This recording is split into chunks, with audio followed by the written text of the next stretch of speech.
महत्वपूर्ण क्वेश्चन को लगा रहे हैं जो किसी न किसी एग्जाम में आया हुआ है, और ये आए हुए एग्जामों का एक पैटर्न है और ऐसा ही हर एग्जाम में क्वेश्चन बनेंगे। इस बार का जो पीएससी प्री आया था उसमें भी बहुत अच्छे अच्छे क्वेश्चन थे, वन लाइनर पढ़ने वालों के लिए वो बहुत आसान थे। और जो टिपिकल क्वेश्चन होते हैं कूट करके बड़े बड़े लेंथी वाले जो होते हैं, उसको भी अगर जो पढ़ा रहेगा अच्छे से तो उससे भी वो आसानी से बन जाएगा। तो चलो बहुत महत्वपूर्ण क्वेश्चन को आज डील करते हैं, कैसे प्रश्नों में से उत्तर निकालना है उसको सीखते हैं, और यह आपके लिए बहुत जरूरी है। सब कुछ पढ़ लिया तो क्या किया, जब तक उत्तर निकालना नहीं सीखा। तो ये उत्तर निकालना आपको बहुत जरूरी है। कोई भी एग्जाम आएगा, प्रश्नों में से कैसे आप उत्तर को निकालोगे, ये बहुत बड़ी कला होती है, क्योंकि आप एक सैनिक हो। जहां पर आप बैठोगे एग्जाम हॉल में, एक सैनिक की तरह बैठोगे और आपको हर प्रश्न से लड़ना होगा। जो लड़कर जीत जाएगा वो होगा विजेता।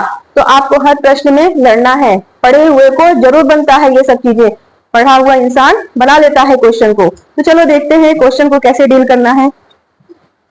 सबसे पहला क्वेश्चन है, गोदना डैश डैश है। गोदना क्या है पूछा जा रहा है। ऑप्शन में पहला है एक त्योहार, दूसरा है शरीर पर चित्र, तीसरा है नया फसल और चौथा है स्वस्तिक का चिन्ह। क्योंकि हम पढ़ चुके हैं कि गोदना क्या है। गोदना एक शरीर पर चित्रकला है। चित्रकला में हमने देखा कि आंसर हो जाएगा। अब अच्छे से पढ़े थे तो इसमें हम लोग क्या पढ़े थे कि गोदना एक जीवंत चित्रकला है। जीवंत चित्रकला है। हम आए हुए क्वेश्चन पे और ज्यादा डीपली अध्ययन करेंगे कि यदि क्वेश्चन आता है कि जीवंत लोक चित्रकला का कौन सा उदाहरण सत्य है, तो आप उसमें से गोदना को ही चुनोगे, क्योंकि जीवित व्यक्तियों पर किया जाने वाला चित्रकला है।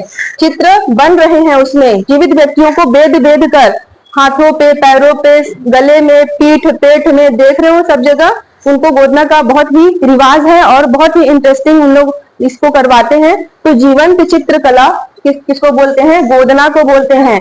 इसको आप अच्छे से याद रखोगे। फिर उसके बाद दूसरा क्वेश्चन आता है कि सर्वाधिक गोदना प्रिय जनजाति कौन सी है। तो इसमें हाँ, गोदना प्रिय, यहाँ पर तुमको पकड़ना है क्वेश्चन, क्योंकि एक क्वेश्चन ऐसा भी है कि सर्वाधिक गोदना गोदवाने वाली जनजाति कौन सी है। तो इसमें आंसर होगा गोदना प्रिय। बोला तो गोदना पसंद करने वाली, प्रिय मतलब क्या, पसंद करने वाली। अगर इस प्रिय शब्द को फोल्ड कर दिया तो तुम फिर फोल्ड हो जाओगे कि प्रिय तो नहीं लिखा है, अब लिख रहा है कि सर्वाधिक गोदना पसंद करना। तो जिससे पसंद करना मतलब प्रिय होना वो चीज। तो सर्वाधिक पसंद मतलब उन जनजातियों में बहुत ज्यादा रिवाज में है, मतलब गोदना गोदना ही है, करवाना ही है। बच्चों से शुरुआत हो ही जाती है, ऐसा कोई नहीं रहेगा जो गोदना नहीं गुदवाएगा। उनमें ये चलन है। और इनके जो बोंगावाद है उनसे भी जुड़ा हुआ है कि धार्मिक आस्था है इनके साथ जुड़ी। माना जाता है कि यदि गोदना नहीं गुदवाए तो ईश्वर के पास जाकर क्या जवाब दोगे। तुम जिस समाज में रहते हो उसकी प्रथा को क्यों नहीं माने तुम, क्या तुम वेस्टर्न बनते हो, भगवान पूछेगा तो कैसे होगा फिर। तो वो अपने रिवाज के अनुसार गोदना गुदवाते हैं कि हाँ, मैंने उस धार्मिक मान्यता को पालन किया है, हमने गोदना गुदवाया है। छोटा सा ही गुदवाएंगे लेकिन वो जरूर करवाएंगे एक रिवाज को करने के लिए, क्योंकि उनमें तो बड़ी बड़ी गोदनाएं होती हैं। तो वो अपने हिसाब से अच्छे अच्छे गोदना को गुदवाते हैं। और चूंकि यह एक प्राकृतिक आभूषण है, जो कृत्रिम और प्राकृतिक में अंतर समझो। ये प्राकृतिक आभूषण है जो शरीर में आ चुका है, उसको अब दोबारा नहीं निकाला जा सकता। जो कृत्रिम गहने होते हैं उसको आप शाम तक, सुबह पहने शाम तक खोलकर निकाल सकते हो। अंगूठी निकाल लिए, जेवर निकालिए, वो सब निकाल सकते हो। पर ये शरीर में प्राकृतिक रूप से एडजस्ट हो जाता है, जिसको मृत्यु पर्यंत ही निकल सकता है। मृत्यु के बाद ही ये शरीर के साथ खत्म होता है, तब तक ये कहीं नहीं रहे।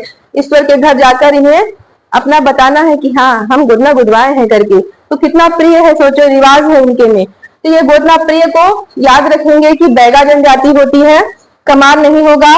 पहले आप कट पद्धति का उपयोग करोगे, कटना, इसमें से काटना है छोटा छोटा। आप अपने पास पेंसिल रखना है, पेंसिल से आपको गलत आंसर को पहले काट काट के अलग करना है। ये आंसर नहीं होगा, पढ़ा हुआ इंसान जरूर अच्छे से बनाएगा, ये बात को याद रखना। दूसरा है भतरा, भतरा नहीं होगा। फिर मुड़िया, मुड़िया भी नहीं होगा। तो सर्वाधिक गोदना प्रिय जनजाति हो गई बैगा।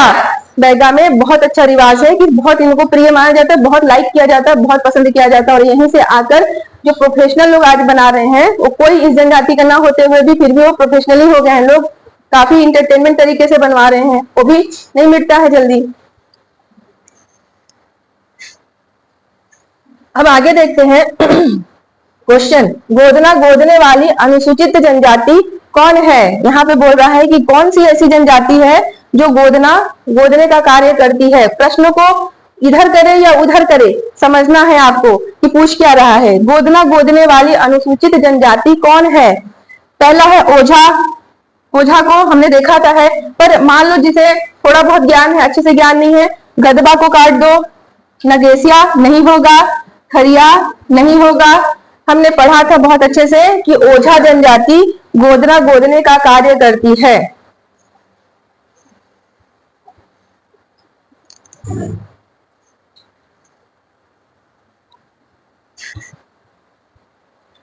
अब देख रहे हैं बहुत इंपॉर्टेंट, ये सारे क्वेश्चन आए हुए हैं। जो क्वेश्चन आए हुए होते हैं वो दोबारा दोबारा रिपीट होते हैं। 5 क्वेश्चन तो जरूर ऐसे रहते हैं जो आए हुए में से आते हैं। सिलेबस तो उतना ही है, कितने नए क्वेश्चन लाए जाएंगे, इधर से उधर होते हैं बाकी, है ना। तो क्वेश्चन का स्वरूप को समझो, इधर उधर कर दे, फिर भी आंसर बनना चाहिए। देखो झेला गोदना की बात हो रही है।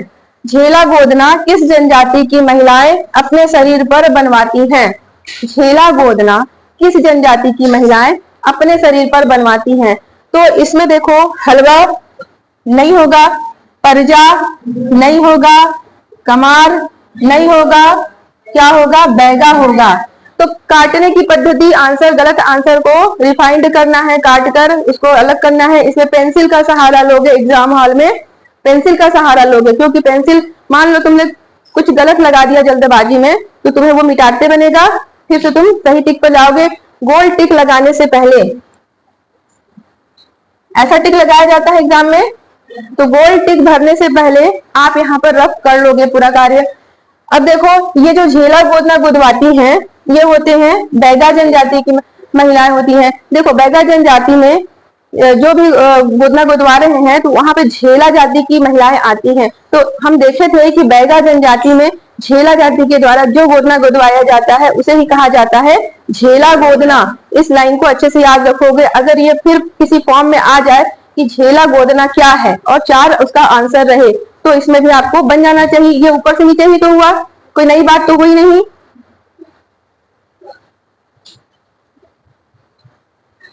अगला क्वेश्चन है कि माथे पर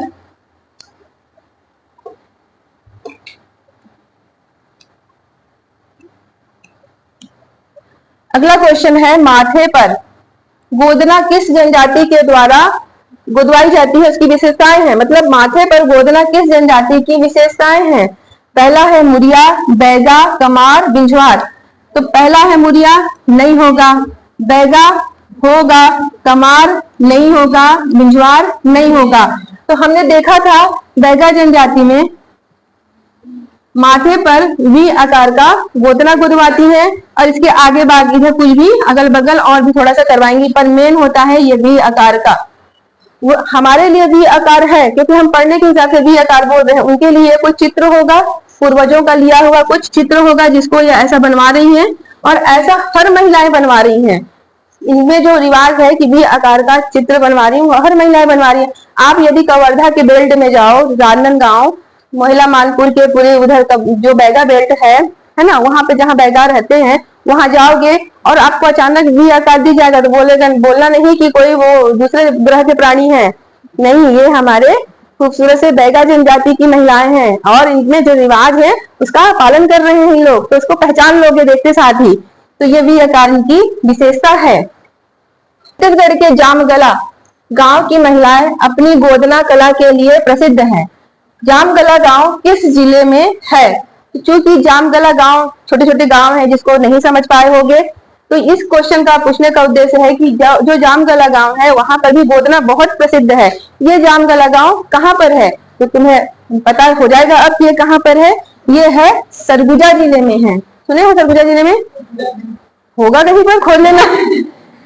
सरगुजा जिले में जामगला गांव है, वहां पर। सूरजपुर आंसर नहीं लिया, बलरामपुर नहीं लिया गया है और कोरबा नहीं लिया गया है। इसका आंसर होगा ए।